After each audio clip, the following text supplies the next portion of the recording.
चलो गाइस, तो let's start with किसके साथ शुरू करते हैं? अपन शुरू करते हैं, दो टाइप की सेल्स होती है। तो सेल्स, एक सेल होती है हमारी somatic cell, that will be somatic cell. ठीक है, अब सोमैटिक सेल की बात कर रहे हैं तो मेरे को इंदु बोल रही है और मनस्वी बोल रही है, सर ये सोमैटिक सेल की हर बार बात मत करा करो, बहुत बार पढ़ा हो। तो सोमैटिक सेल्स क्या होती हैं? They are those yes cells, sir. है ना?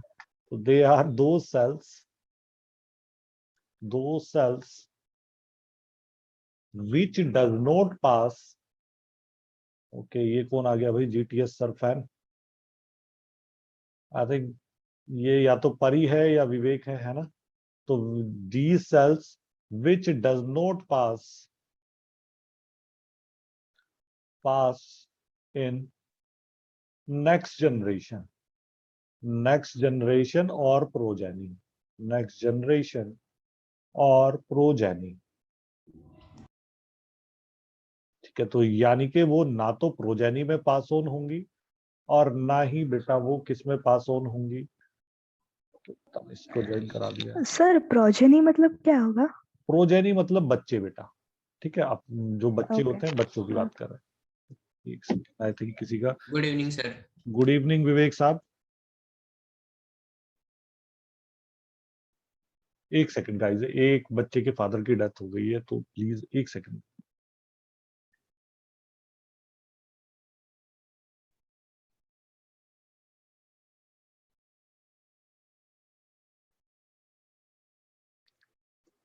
बहुत अनसर्टेन होता है। एक लड़का है 11th क्लास में, उसके फादर की डेथ हो गई आज, बहुत बुरा लगता है। चलो, तो सोमैटिक सेल्स की बात होगी। Now will move to gametic cells. ठीक है, दूसरी सेल्स होती हैं हमारी गैमेटिक सेल। तो विवेक, अरे यार ब्लू तो चलेगा नहीं, इस पर मैंने गलत ही ले लिया। चलो, गैमेटिक सेल, गैमेटिक सेल। तो गैमेटिक सेल क्या होती है? These are those cells which pass from parents to progeny. These are those cells, these are, ये रेडमी कौन है भाई? पहली बार किसी कंपनी ने हमारी क्लास ज्वाइन की है। These are those cells which pass in progeny, which pass in progeny, which pass in progeny. Now we'll start the cell cycle. Okay, can anyone explain me what is cell cycle?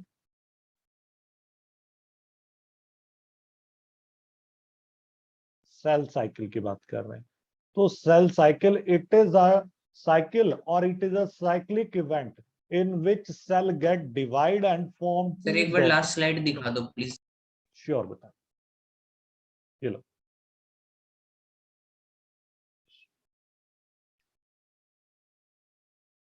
Done Vivek? Yes sir, thank you. चल, तो हम बात कर रहे हैं cell cycle की। तो cell cycle क्या होता है? It is a cyclic event, it is a cyclic event, cyclic event और phase of cycle, phase of cycle, cycle in which cell get divide, cell get divide and form two daughter cell, form two daughter cell, two daughter cell. और क्या form करता है? दो daughter cell form करता है। Clear है? तो the events in cell cycle, तो सेल साइकिल में दो टाइप के इवेंट हम पढ़ने वाले। एक होगा इंटरफेज, ठीक है, सेल साइकिल पूरा लिख लेते हैं। एक होगा इंटरफेज और दूसरा होगा हमारा एमफेज, और क्या होगा? डिवीजन फेज भी बोलते हैं। एमफेज और डिवीजन फेज, डिवीजन फेज। मनस्वी 4 बार ज्वाइन क्यों कर रही है? सर रेडमी का ऑडियो कनेक्ट नहीं और मैसेज कर रहा है। ओके, तो आई sorry Redmi, I can't help in that thing. ये वाला पेज डन गाइस, आगे चले। Yes sir. तो अपन बात करेंगे अब इंटरफेस की। ठीक है, ज्यादा आगे तो नहीं करोगे? अच्छा,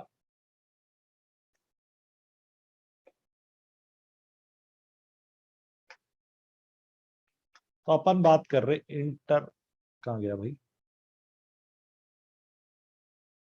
इंटरफेस। इंटरफेस की बात कर रहे हैं। सबसे पहली लाइन तो ये लिखो, क्या कोई बताएगा most active phase It is of? the longest phase. Okay, longest सबसे फेज लंबे वाला। नहीं। Yes sir. एक बात तो लिखो इसमें, it is the most active phase of cell cycle. Most active phase of cell cycle. Most active phase of cell cycle. ठीक है, that mean it is a phase of cell cycle that will be longest ही होगा, तो longest phase होगा।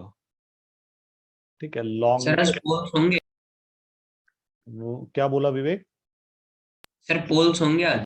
आज नहीं होंगे विवेक, अभी एक दो क्लास का टाइम दे दो, मैं जरा एक दो क्लास के लिए थोड़ा सा मैं प्रिपेयर कर Okay. रहा हूँ, कुछ नया कराऊंगा। ठीक है, अच्छा, तो longest phase of cell cycle हो गया। अब हम बात करते हैं कि सेल साइकिल का टाइम कितना होता है, तो उसी के बेसिस पे हम इसे पढ़ेंगे। तो अब हम दो चीजों की सेल साइकिल पढ़ रहे हैं, एक तो सर ईस्ट। इंटरफेस को माइक्रोस्कोप के अंदर देख सकते हैं? बेटा देख सकते हैं, इंटरफेस को नहीं देख सकते, सिर्फ हम एमफेज को देख सकते हैं जिसमें क्रोमोसोम अलग हो जाएंगे। ठीक है, ईस्ट हो गया। Sir inter Yes sir. Sir interface ही माइटोसिस है ना? नहीं बेटा, वो एमफेज का पार्ट है। ठीक है, ईस्ट में जो सेल साइकिल होती है, सेल साइकिल ड्यूरेशन, ये बेटा 11th क्लास में क्वेश्चन आता है, आईजीएसओ में आएगा, that will B 90 minutes. 90 days. यानी कि मिनट। एक सेल दो पार्ट में डिवाइड हो जाती है 90 मिनट्स। ठीक है, in yeast. In human cell cycle duration कितना होता है? Cell cycle duration 24 hours. बिल्कुल राइट, 24 आवर्स। ठीक है, यानी कि एक दिन में एक सेल डिवाइड हो जाता है।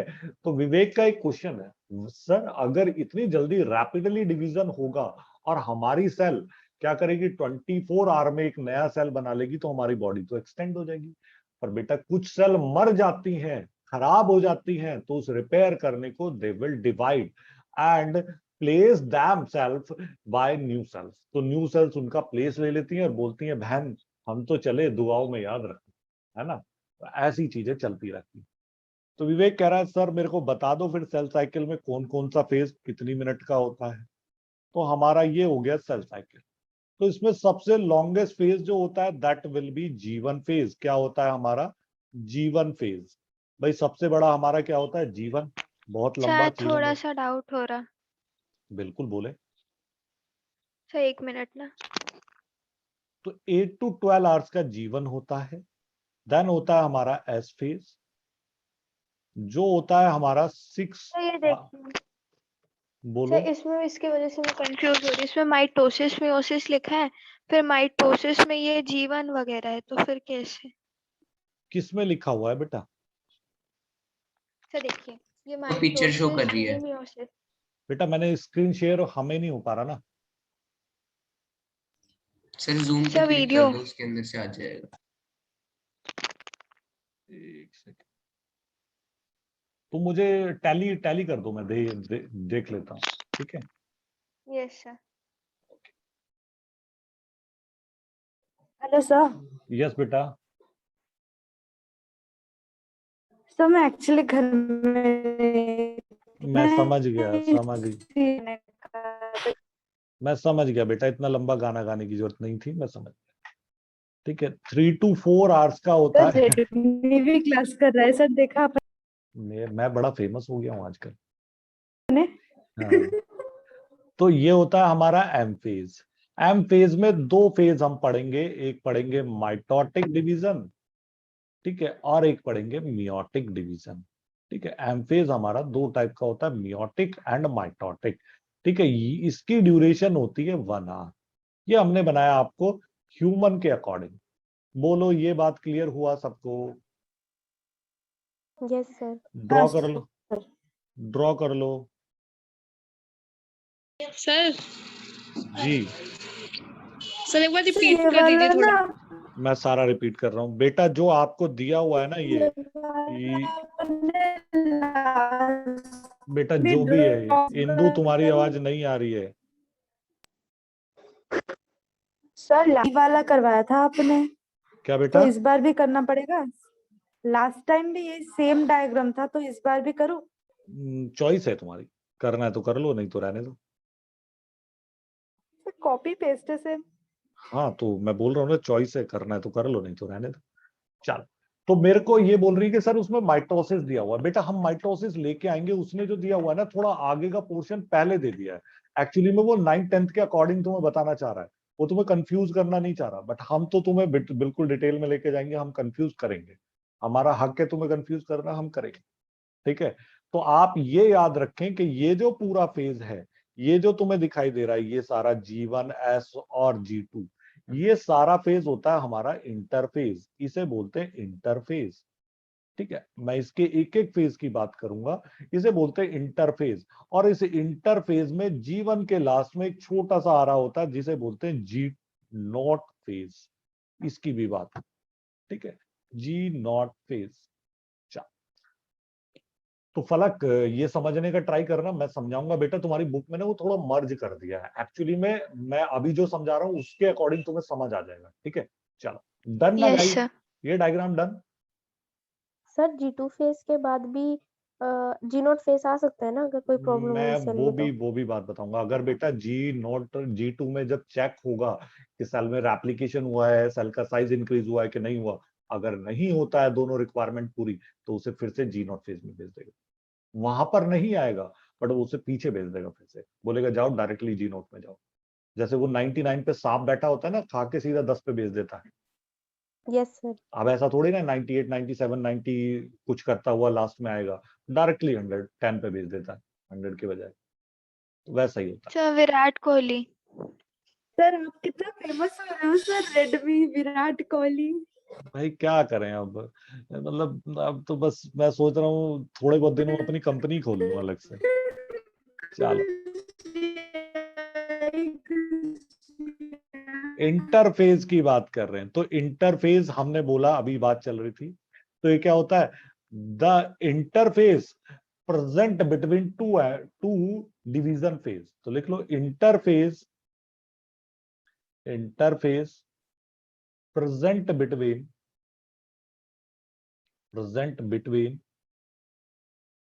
To division phase. तो दो डिवीजन फेज और एम फेज के बीच में जो फेज प्रेजेंट होता है उसे अपन क्या बोलते हैं? इंटरफेज बोलते हैं। मेरे को मनस्वी बोल रही है सर एक बार और समझाओ। तो हमने बोला बेटा पहले या तो हुआ हमारा क्या, एम फेज हुआ, तो एम फेज में या तो माइटोटिक डिवीजन हो गया या फिर मियोटिक डिवीजन हो गया।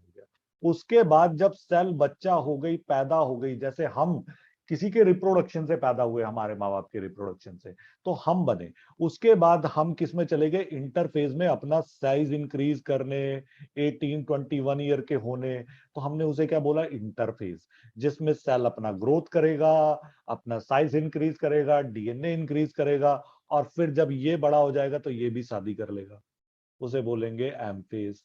यानी क्या हुआ? Interphase is the phase between two M phase. अभी समझ आया फलक? Yes sir. गुड, अब आगे चलते हैं। ठीक है, अब इंटरफेज का सर ये फर्स्ट, इंटरफेज से पहले जो एम फेज लगाई, ये लगाना जरूरी होता है?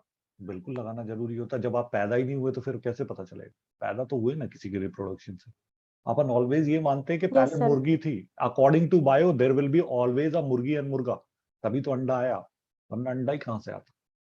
ठीक है, सर तो फिर मुर्गी कहाँ से आई? मुर्गी भगवान ने प्रकट की। वाह। भगवान को भी मानते हैं हम, ऐसा नहीं है, हम नास्तिक नहीं है। चलो, तो पहला फेज अगर हम बात कर रहे हैं तो पहला होगा हमारा G1 फेज। आप देखो बेटा, मैं थोड़ी चीजें आपको समझाऊंगा, आप बोलोगे थोड़े से में मुझे प्रॉब्लम हो रही है, तो वो होगी। आपको याद है, आपने पढ़े थे अभी क्रोमोसोम पढ़े थे, मैंने कुछ दिन पहले पढ़ाए थे आपको क्रोमोसोम। अरे कल ही तो कल पढ़ाए ही थे। पढ़े थे। सर हाँ कल बोल। पढ़ाए थे कुछ दिन पहले।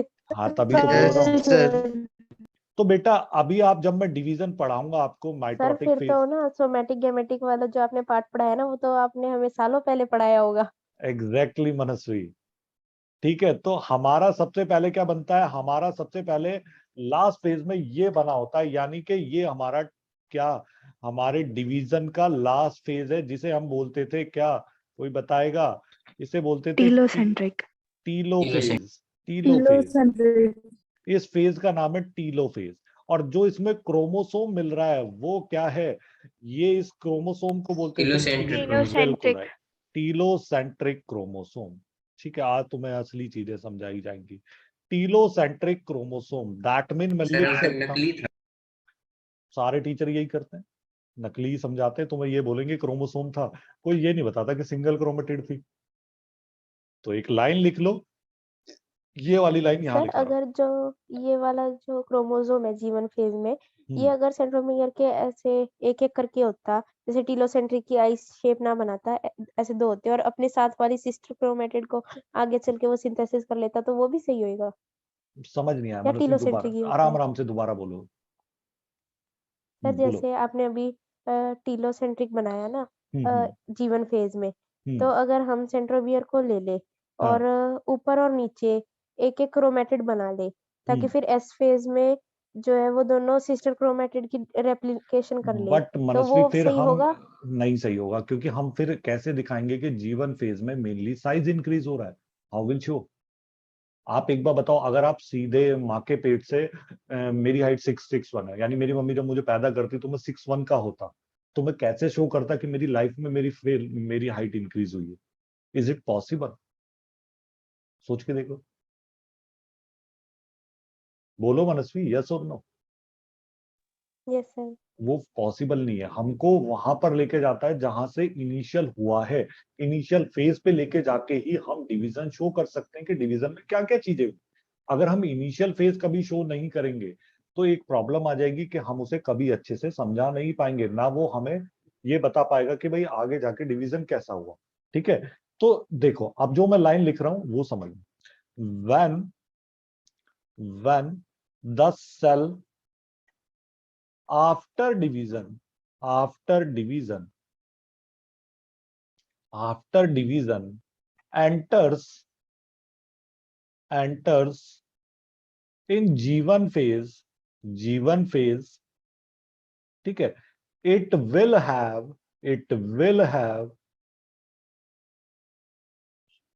telocentric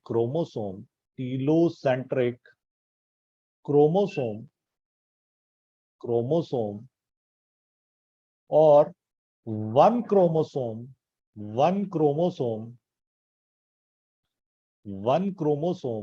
with one chromatid। बोलो, इतनी बात समझ आई सबको कि भाई जब जीवन में आ रहा है तो वो सिंगल यस सर। क्रोमेटिड के साथ में आ रहा है? समझ आ रहा है? हाँ सर। बेटा ये नीट का क्वेश्चन है, आया हुआ नीट में पूछा गया था कि नीट में पूछा गया था, इन G one phase the cell have, यह बोला गया था, the initiation of G one phase the cell have one chromosome with two chromatid, one chromosome with single chromatid, और दो ऑप्शन और दिए होते कुछ ए बी सी डी के में कुछ। ठीक है, अपने को लगाना था one chromosome with one chromatid, there will be no two chromatid. Two chromatid तो लास्ट स्टेज ऑफ जीवन में बनता है। तो हमने इनिशियल में पढ़ लिया कि भाई हमारे पास ये आ रहा। अब चलते हैं आगे, होता क्या है देखो। ठीक है, तो पहले जीवन की सर कुछ आप इस बार सेल साइकिल में वो वाला पार्ट भी पढ़ा दोगे, जो एक होता है जैसे प्लॉइडी होता है, प्लॉइडी एन से डिनोट करती है, और मैंने एक पीवाईक्यू देख रही थी, तो उसमें ना कुछ सी भी लिखा था कि इस क्रोमोसोम की एक वो फोटो मैं थी, सब पढ़ाऊंगा, और वो मैं एन सब तो पढ़ाऊंगा, मतलब वो कुछ पढ़ाऊंगा, सी भी था उसमें, वो वो मैं समझ में पढ़ाऊंगा, नहीं आया। वो मैं पढ़ाऊंगा मनस्वी, ठीक है थोड़ा सर। सा वेट करना, पढ़ाऊंगा वो चीज। ठीक है, सर हाँ जी सर मेरी बेटा, आवाज हाँ आ सर। रही है? बिल्कुल लाउड एंड सर क्लियर। अरे सर मैं सर एक सेल्स बार प्री करना, स्क्रीनशॉट लेना है।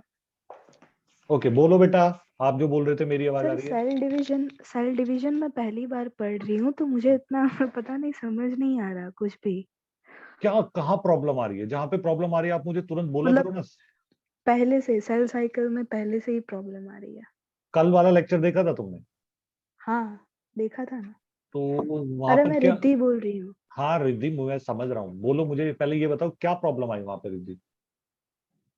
नहीं, कल वाले क्लास में तो कोई प्रॉब्लम नहीं है। आज वाले क्लास में मुझे थोड़ा समझ नहीं आ रहा कुछ भी एक्चुअली। एक्चुअली में रिद्धि समझ तो आ जाएगा, अगर मैं इंटरफेस से पहले आपको माइटोटिक फेज समझा दूं तो समझ आ जाएगा। ठीक है, अब दोनों ही ओके। कोरिलेटेड हैं। अभी आप रिद्धि जितना मैं समझा रहा हूँ बस इतना समझने की कोशिश करो कि जो हमारा सेल साइकिल है, मैं फिर से एक बार रिवाइंड कर देता हूँ तुम लोगों के लिए, तो आ जाएगा। देखो ओके। एक ओके। सेकंड, मैं फिर से पूरा रिवाइज कर रहा हूँ, अब समझ रहे। मैंने बोला कि सेल साइकिल जो है भाई एक साइक्लिक इवेंट है। किसी का कोई डिवीजन हो रहा है तो उस डिवीजन को अपन शो कर रहे हैं एक साइक्लिक इवेंट्स में। उस साइक्लिक इवेंट को क्या बोल रहे हैं? सेल साइकिल बोल रहे हैं। रिद्धि इतने बात समझ आई? Yes sir. तो उसमें हम बोल रहे हैं दो फेज हैं भाई। एक तो वो फेज है, देखो, जहां पर जन्म लेने के बाद में वो, जैसे लड़कों की एज होती है 21 शादी के लिए, लड़कियों की एज होती है 18, यानी कि उस एज तक पहुंचना। ठीक है, तभी शादी हो पाएगी, तभी डिवीजन हो पाएगा, तभी बच्चे हो पाएंगे। क्लियर है इतनी बात? यस यस तो सर। उसे हम यस बोल सर। रहे हैं इंटरफेज। जहां पर क्या हो रही है, उसकी ग्रोथ हो रही है, वो बढ़ रहा है, उस चीज को बोल रहे हैं हम इंटरफेज। ठीक है, और दूसरा जहां पर वो डिवीजन कर रहा है, बच्चे पैदा कर रहा है, वो तो शॉर्ट पीरियड होगा ना। बच्चा ऐसा थोड़ी ना 9 महीने से ज्यादा हो जाएगा यार। 5-6 साल ही बच्चा चल रहा है कि 5-6 साल बच्चा ही बढ़ रहा है। इज नॉट पॉसिबल कि 20 साल हो गए बच्चा ही पैदा नहीं हुआ, चल ही रहा है बच्चा, बस ग्रोथ हो ही जा रही है। ऐसा थोड़ी ना पॉसिबल है। वो तो क्या एक शॉर्ट टाइम पीरियड के लिए होता है। उसे हम बोल रहे हैं डिवीजन फेज, जहां पर क्या हो रहा है, एक सेल डिवाइड होकर 2 सेल में फॉर्म हो जा रहा है। इतना समझ आया रिद्धि? यस सर, मतलब ऐसे देखे जाए तो एम फेज सबसे छोटा होगा ना, वही मतलब तो 9 महीने का ही। वही तो हमने वन आर का बताया बेटा। तभी तो हमने बोला कि वो कितना होगा, वो हमारा 1 आर का होगा, और ये पूरा जो होगा वो 23 आर का होगा इंटरफेस। बोला ना हमने कि ये जो होगा यस हमारा yes sir. That will be 23 are, और ये खाली एम फेज जो होगा वो 1 आर का होगा हमारा। ठीक है, अब हम चलते हैं कि जीवन फेज जो है, उसमें मैं बताऊंगा क्या क्या होता है, अभी मैंने पढ़ाया नहीं है। तो अपन जीवन फेज पे आते हैं। ठीक है, मैंने तुम्हें इंटरफेस बताया कि भाई 2 डिवीजन फेज का। भाई एक तो हमारे माँ बाप ने भी जन्म लिया होगा। ठीक है, अब उन लोगों ने जन्म लेने से पहले क्या किया, डिवाइड हुए होंगे उनके दादी दादा, या हमारे माँ बाप ने डिवीजन किया तो हम पैदा हुए। हमारी height weight yes length sir. सब बढ़ रही है, हम 18 के होंगे तो हमारी शादी होगी, फिर हमारे बच्चे पैदा होंगे। ठीक है, ठीक है, तुम्हारे नहीं, हमारे मतलब मेरे। ठीक है, मेरी एज हो गई है, मैं हो गया हूँ एज से भी ऊपर। तो जीवन फेज में बात कर रहे हैं, तो हमने बोला जब डिवीजन करके सेल इसमें आती है तो वो टीलोमेरिक्स या टीलोसेंट्रिक क्रोमोसोम रख के आती है। आप इतना याद रखो, आप टीलो फेज की बात मत करो अभी।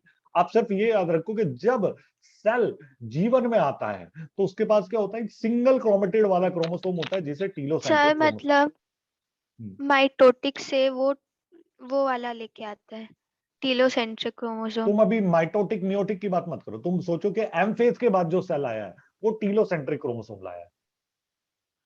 हाँ ठीक है, ओके। वो मैं बाद में बताऊंगा, वो अपन पढ़ते ही नहीं अभी उस चक्कर में, बाद में आएंगे उस चक्कर में। ठीक है, चल अब आते हैं इन जीवन फेज हो क्या रहा है। देखो, in G one phase the size of cell increase, the size of cell increase. ठीक है, साइज ऑफ सेल इंक्रीज। अब मुझे एक बात बताओ, जब आप पैदा हुए तो आपके 2 हाथ थे, 2 पैर थे, एक नाक थी, एक कान थी, 2 आंख थे, बाकी जो है वो हम नहीं गिन रहे।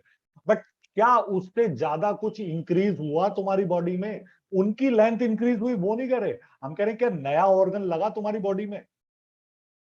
बोलो, नो सर। नहीं लगा ना? नहीं। सर सिर्फ साइज बढ़ा हुआ है। No sir.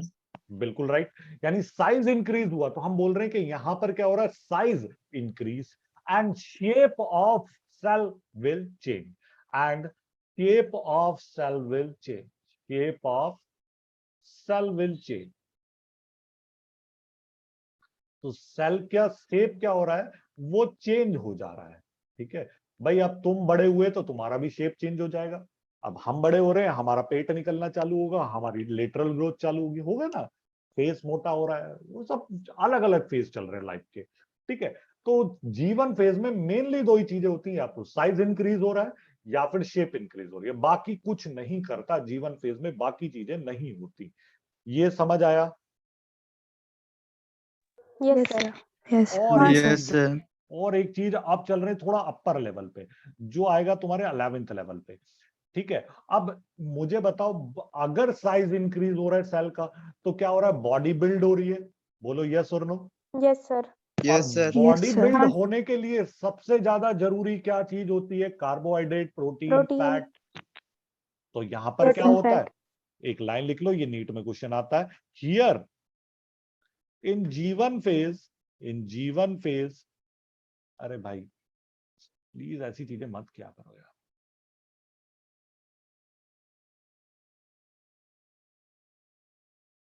एक second,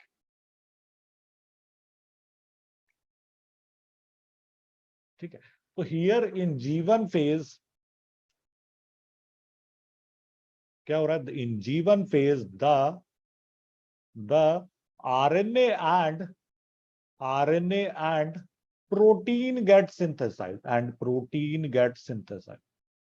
RNA and protein get synthesized. देखो एक चीज बता रहा हूं अब MSc लेवल की, ठीक है, वो आप सब जानते हैं, बट मैं सिर्फ आपको दिखा रहा हूं कि आप जानते हैं। सो क्या होगा? जिसमें RNA एंड प्रोटीन मिलता है वो क्या होगा? यानी जिसमें राइबोसोम और RNA मिलता है उसे क्या बोलते हैं? Sir protoplasm. न्यूक्लियोलस। सो न्यूक्लियोलस अच्छा हाँ। is most active, is most active in G1 phase. किसमें होता है? G1 phase में क्या होता है? It will be most active. भाई यही तो है जो क्या बना रहा है? जो बना रहा है प्रोटीन एंड RNA। बोलो क्लियर। हाँ सर। Sir. अरे सब यस बोलो, सर। जिंदा होने का प्रमाण तो दो। Yes sir. सर लिख रही है ना। Yes sir. लिख लो फटाफट, चलो मेरा Yes, वचन sir. है।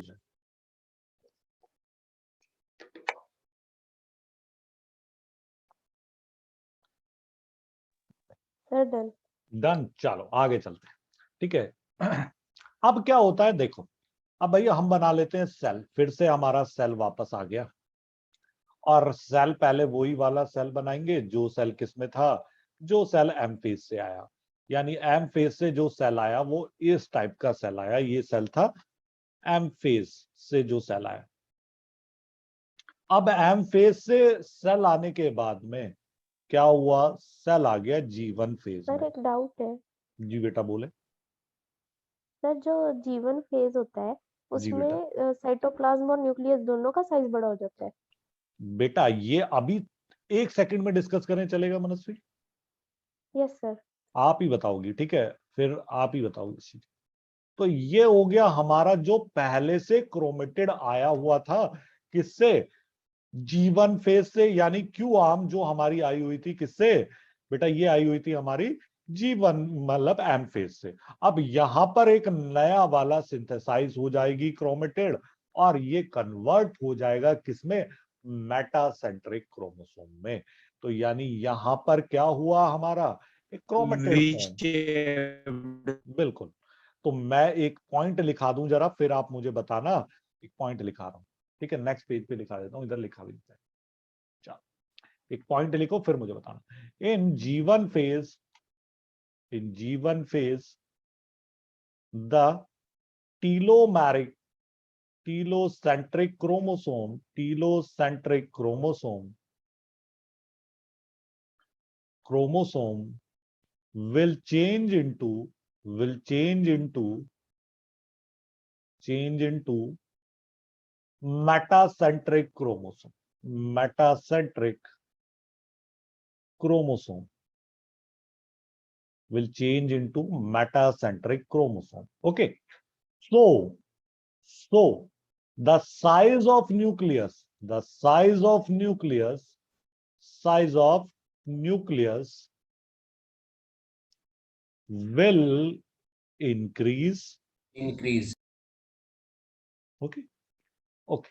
अब मुझे बताओ, तुमने एक शर्ट पहनी हुई है और तुम्हारे पेट का साइज इंक्रीज हो गया, कुछ दिनों से तुमने दबा के खाया और तुम्हारा पेट बढ़ गया, तो क्या तुम्हारी शर्ट का साइज भी इंक्रीज होगा कि नहीं होगा? Please tell. No sir. ऐसे कैसे नहीं होगा? शर्ट शर्ट से सर पेट सरफेस एरिया बटन से इंक्रीज बाहर हो आ जाए। जाएगा। नहीं सर, हाँ नहीं होगा। बेटा सरफेस एरिया सर मैं तो increase हो कितना जाएगा। भी खा लूं नहीं होने बढ़ वाला। जाएगी। बेटा बटन से बाहर आके पेट बोलेगा हेलो, जगह कम पड़ रही है, थोड़ी और बढ़ाओ। नहीं सर, ऐसा नहीं होगा। कैसे नहीं होगा सर यार? सोच के चलो, तुम मोटे हो गए, तुम पहले एक बेंच पे 3 लोग बैठ जाते थे, अब तुम्हारा साइज बढ़ गया, तुम हो गए अदनान सामी, ठीक है, थोड़ा और बढ़ गया, मतलब सुमो जैसे हो गए। अब क्या तुम बैठ पाओगे? बेंच के बैठ ऊपर पाएंगे बैठ बट नो जाएंगी। सर। भैया ऐसा हो दो सकता है कि सर। बेंच अगर तुम बीच में बैठे हो तो बेंच में गड्ढा हो जाए, इक्वल साइज हो जाए, है ना, सी शेप बन जाए, तो वो भी हो सकता है। तो अगर न्यूक्लियस का साइज इंक्रीज होगा, so size of cytoplasm also increase, cytoplasm also increase, Yes, sir. cytoplasm also increase. Okay, now please give me an answer. जरा डायग्राम देखो, क्या यहां पर नंबर ऑफ क्रोमोसोम चेंज हुआ है? Please tell me, is there is any change in the No, number sir. Of chromosome? No. नहीं sir. No na, there will be a single chromosome which will be telomeric. Yes sir. Okay, Sid साहब आए हैं, ठीक है। Sir chromatid का number increase हो गया, chromosome का नहीं हुआ। यस, वही मैं अभी लिखवाने वाला हूँ, वही चीज तो आएगी मनस्वी। तो यहां पर क्या था? पहले टीलोमैरिक था, telocentric chromosome, and now it become क्या? Metacentric chromosome, metacentric chromosome. So we can say one thing, एक लाइन और लिखेंगे अपन नेक्स्ट पेज पे, ठीक है, एक सेकेंड, नेक्स्ट पेज निकालते हैं, लिखो। सर प्री करना एक बार। जी बेटा, कौन सा वाला, डायग्राम वाला या ये वाला?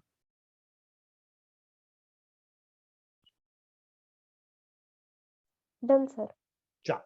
तो हम लिख सकते हैं इन G one phase, in G one phase shape of chromosome change, shape of chromosome change, chromosome change and क्या होगा? Shape of chromosome change but number of Number of chromatid. number of chromosome, number of chromosome remain same, chromosome remain same. Next line, but the number of chromatid get increase, but the number of chromatid will increase, will increase. बोलो, आप सबको जीवन phase clear हो गया है? Is there any doubt in G one phase?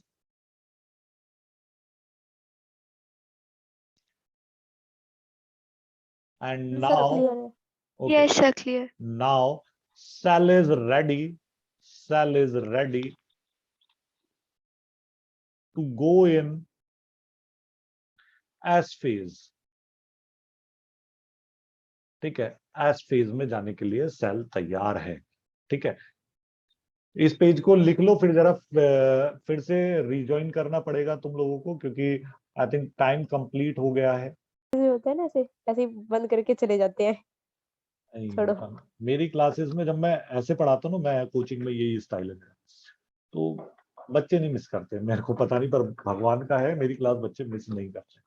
चल, तो अब हम हाँ पढ़ते हैं सर। आगे की चीज। देखो, अब हम पढ़ेंगे जी नोट फेज, ठीक है, जी नोट फेज। सर एक डाउट था। बोले बेटा। सर डीएनए का कलर ऑरेंज क्यों होता है? ऑरेंज बेटा इस वजह से होता है कि अगर आप इस क्वेश्चन को, जब मैं बायोटेक पढ़ाऊंगा ना, देखो अच्छे से एक्सप्लेन तब करूँ, बट फिलहाल मैं तुम्हारे क्वेश्चन का आंसर दे देता हूँ। एक्चुअली में हम डीएनए को जेल इलेक्ट्रोफोरेसिस पे दौड़ाते हैं, एक प्रोसेस होता है जिसके थ्रू हम डीएनए का पता करते हैं कि भाई डीएनए ही है। तो क्या करते हैं, उसमें हम एक डाई डालते हैं, इथिलीडियम ब्रोमाइड करके, ठीक है, ईटीबीआर बोल देते हैं शॉर्ट में। अब जब हम उसे ईटीबीआर को डालते हैं तो वो ईटीबीआर एक स्पेसिफिक कलर देता है डीएनए को। अब वो कलर होता है ऑरेंज। तो वो किसकी वजह से आ रहा है? उस डाई की वजह से आ रहा है। जैसे कि तुमने बालों पे कलर कराया और तुम करा के लाए ऑरेंज कलर, और मेरे को पसंद आया ब्लू कलर, तो अपन क्या दिखेंगे? दोनों अलग अलग दिखेंगे ना। तो अपन थोड़ी ना बोल सकते हैं कि नहीं हम दोनों ह्यूमन है। हम क्या बोलेंगे? You are super human and I am primitive human, ऐसा बोल सकते हैं। Yes sir. But it only depend on diet, it's not a fact of DNA. DNA तो कुछ बोल ही नहीं रहा, वो तो कह रहा भाई सर साहब मेरा तो डीएनए को कलर ही नहीं। बेसिक डाई से करेंगे ना कभी हाँ भी बेसिक स्टेन, डाई होती है, बेसिक उसका पीएच क्योंकि होता वो है। एसिडिक होता है। एग्जैक्टली। हाँ। चलो, तो अपन G1 फेज की बात कर रहे हैं, सॉरी G0 फेज की बात कर रहे हैं, तो जरा G0 फेज पढ़ लेते हैं। ठीक है, G0 फेज में कुछ चीजें पढ़ेंगी। Cell enter in G0 phase, enter, sorry मैंने इंटर लिख दिया।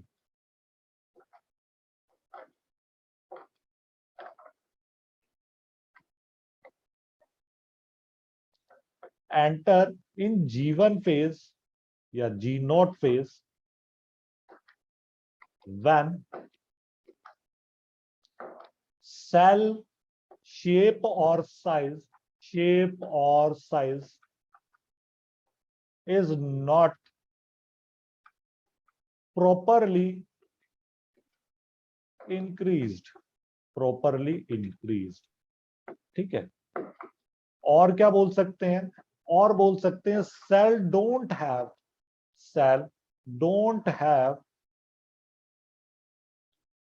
डिवीजन कैपेसिटी, कि भाई कोई सेल है जिसमें डिवीजन कैपेसिटी नहीं है, वो डिवाइड ही नहीं कर पाएगी, तो उसे क्या ही भगाएं। ठीक है, cell don't have division capacity. आप बोलोगे सर ऐसी कौन सी सेल होती हैं, दो एग्जांपल लिख लो। एक तो आपने पढ़ाई है नर्व नर्व सेल। सेल और न्यूरॉन, ठीक है। दूसरी यस होगी कार्डियक सेल, कार्डियक मसल पढ़ा है, यस यस सर। सर। तो कार्डियक मसल सेल ही लिख लो तो। बट पूरा याद रखना कार्डियक मसल सेल, कभी मान लिख के आ जाओ कि मसल सेल और एग्जाम वाला बोल रहा है हाय नेगेटिव मार्क्स में बहुत देर से वेट कर रहा था, कैसे दूं। अच्छा, हाँ जी, अगर अगर कोई सेल उसका शेप और साइज सही से इंक्रीज होगा तो फिर वो G0 फेज में एंटर नहीं करेगा। नहीं फिर वॉइस फेज में जाएगा। Okay sir. एक लाइन और लिख लो, G0 phase is metabolic suspended phase।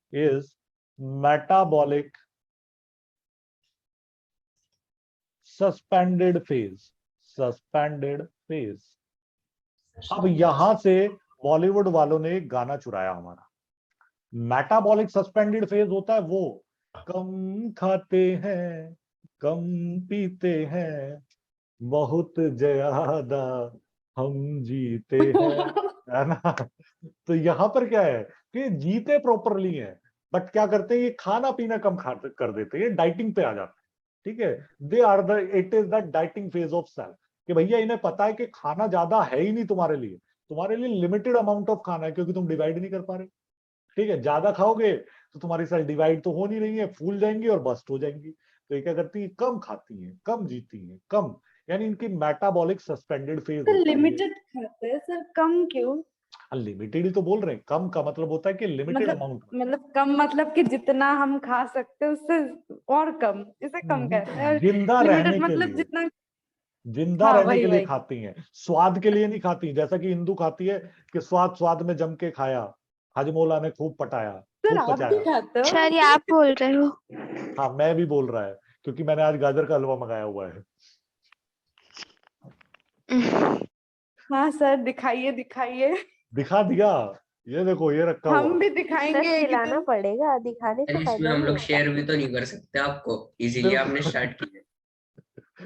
चलो चलो कोई बात नहीं, ठीक है। अब जो भी दिखाएगा वो सर मैं तो अपने कर सकता हूँ। तुम लाइव दिखा सकते हो शकल से। नो सर, मैं कर सकता हूँ, मैं लैपी पे हूँ, अच्छा फोटो शेयर कर सकता हूँ आपको। ओके, चलो आगे चलते हैं। अब जरा एस फेज पढ़ते हैं, ठीक है। आओ जरा, वरना टाइम हो जाएगा, फिर एस फेज रह जाएगा। एस फेज, ठीक है, एस फेज की बात कर रहे हैं। तो सर हम एस फिर फेज, से ज्वाइन कर लेंगे। मेरे पास तो टाइम नहीं है ना, मैं भी तो विला नहीं हूँ, मैं भी अपना कुछ करूंगा। इंटरस्टेलर देखनी है आज क्या मेरे को, करोगे सर? इंटरस्टेलर देखेंगे, ठीक है। ऑल्सो नोन एज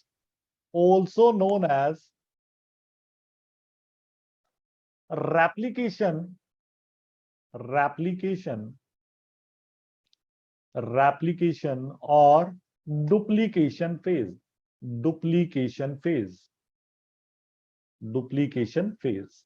एक लाइन और लिखाऊंगा, फिर उसके बाद डायग्राम से पढ़े, ठीक है। यानी कि और क्या बोल सकते हैं हाँ आप सर, इसमें? आज डायग्राम नहीं हुए, आज थ्योरेटिकली पढ़ रहे हैं हम। डायग्राम बन तो रहे बीच बीच में, जहां जरूरत है। चलो, सेल व्हेन हैव, हाँ, पाई चार्ट को डायग्राम। हाँ, when have proper size and shape, proper, proper size का मतलब यानी दो क्रोमेटेड, ठीक है। Proper size and shape, shape मतलब metacentric chromosome shape, and have division capacity, have division capacity, division capacity, then it will enter in, it will enter in, enter in, किसमें enter करेगा? S phase, S phase में enter करेगा। जब क्या होगा, उसका properly size divisible होगा और उसकी शेप वगैरह सब नॉर्मल होगी, तो वो एस फेज में एंटर कर जाएगा। सर और नर्व सेल जी नोट में जाके फिर वहीं पे खत्म हो जाएगा। अगर बेटा नहीं है, उसका प्रॉपर साइज नहीं है और शेप नहीं है, बट सेल में डिवीजन कैपेसिटी है, तो क्या करेगा वो? थोड़े नर्व टाइम, सेल में, नर्व सेल में, नाव सेल में, नर्व सेल, नर्व सेल वो जी नोट में ही रहेगा, वो बाहर ही नहीं आएगा। तो फिर वहीं पे खत्म ना। हाँ, वहीं पे खत्म हो जाएगा। सर ये क्लास 10th की है क्या? यस, ये आईजीएसओ की क्लास है, तो इसमें हम नीट लेवल 9th 10th सब पढ़ा। There will be no differentiation, ये रैंचो वाली क्लास है कि आपको सब कुछ मिलेगा। There will be no differentiation of class, ठीक है बेटा। चलो Yes, sir. आगे आगे चलते हैं। तो यहां पर क्या हो गया भाई? अब देखो जरा, फिर से एम फेज से आते हैं। एम फेज से आए थे तो ये हमारा क्रोमेटिड था, उसके अंदर डीएनए था, टीलोसेंट्रिक। है ना। ये एम फेज वाला सेल है जो एम फेज में था। Yes sir.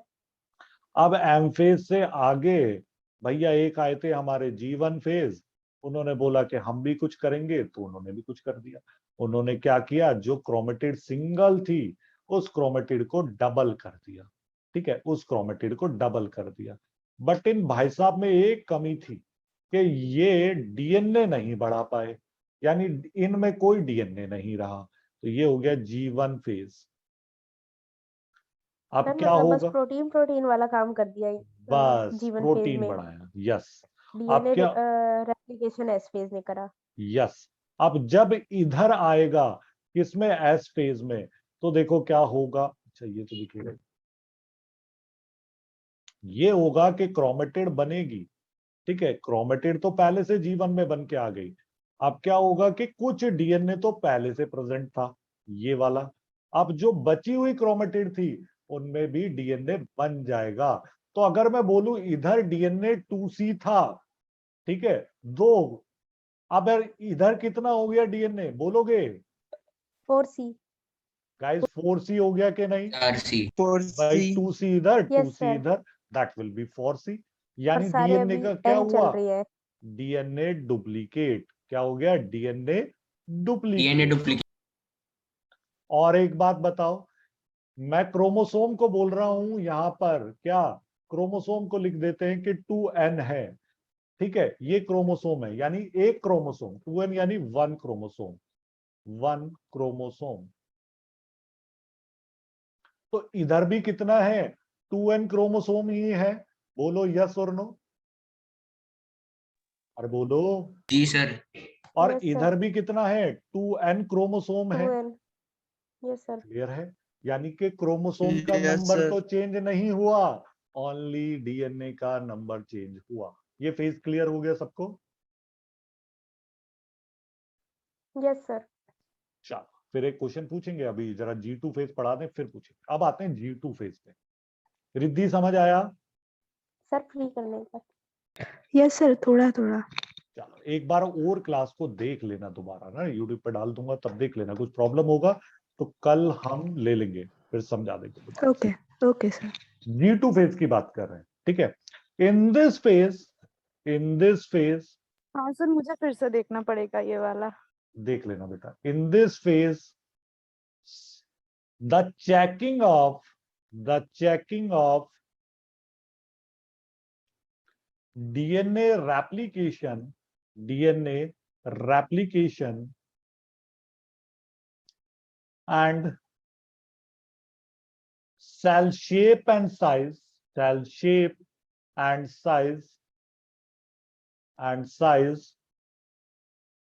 will occur. ठीक है, तो यहां पर क्या हो रहा है कि देखा जा रहा है कि सेल और लिखे तो क्या, और it check that cell is ready to go M phase. in M phase or not. ठीक है, यानी एम फेज में जाने के लिए सेल रेडी है कि नहीं है, ये बात समझ आई? जी सर। Yes sir. ठीक है, यानी कि सर कुछ तो कभी बोलो। चेक करते करते ऐसा हो सकता है कि कुछ प्रॉपरली ना हुआ हो। हाँ बेटा, बिल्कुल सर हो वो सकता है, डायग्राम काफी वाली स्लाइड दिखाना एक बार। सर कौन तो सी? फिर वो जी नॉट में बाहर क्यों नहीं हो सर जाता? प्री वाली।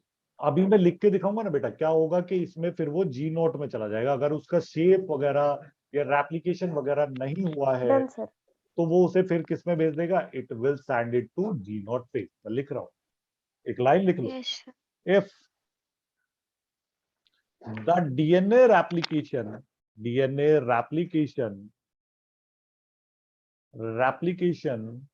और क्या बोले, और the size or shape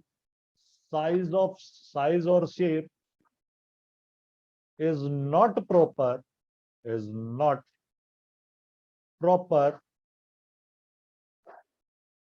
then it will send cell to G naught phase. इसमें भेज देगा, जी नोट फेज में सेंड कर देगा, कहेगा भाई साहब चलो तुरते बनो यहां से। क्लियर हुआ ये? Yes sir. अब बेटा यहां पर आज का लेक्चर हम कंप्लीट सर। करेंगे, ठीक है, आज का लेक्चर यहीं तक सर एक रखेंगे। डाउट है, पहले जो मुझे ये जीनोट बताओ, ये फेस होता है। एक सेकंड मनस्वी, ये हाँ, सबका डन ओके हो सर। गया, लिख लिया सबने? Yes yes sir. सर। हाँ मनस्वी आप Yes, बोलो। सर जो जीनोट फेस होता है उसमें जो सेल है वो सिर्फ